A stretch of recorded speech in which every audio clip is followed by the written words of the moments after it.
Saudara, penutupan sejumlah jalan gampung di Banda Aceh dalam rangka memutus mata rantai penyebaran COVID-19. Jalan ditutup untuk sementara menyusul 2 warga Lampaseh Kota positif terjangkit COVID-19 sepulang dari RSUZA. Berikut informasi selengkapnya. Masyarakat dari beberapa kampung mengambil langkah preventif dalam memberlakukan lockdown lokal atau parsial untuk sementara waktu.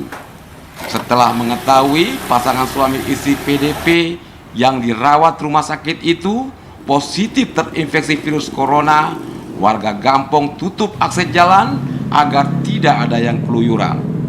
Sejumlah akses jalan ke Kampung Punge Blangcut, Lampaseh Kota Lambung, dan Kampung Atek Jawa Banda Aceh ditutup sementara sejak 28 Maret untuk memutus mata rantai penyebaran COVID-19. Saya sebagai anggota DPRK Banda Aceh yang mewakili seluruh masyarakat Banda Aceh, Forum Khusus Meraksa Kota Raja.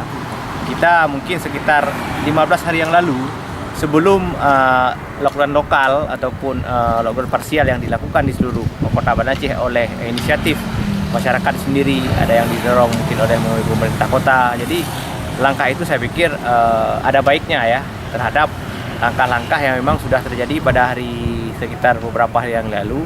Ditemukannya 2 orang positif, suami istri di Lampaseh Kota.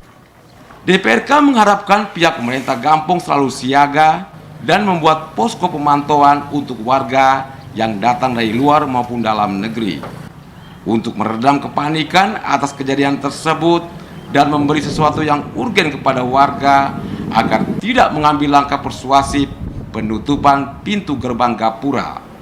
Bila perlu berkoordinasi dengan Pemko dan BPBD terkait kebutuhan alat pelindung diri seperti penyemprotan disinfektan, rapid test, hand sanitizer, masker, dan sembako di kampung karantina mandiri.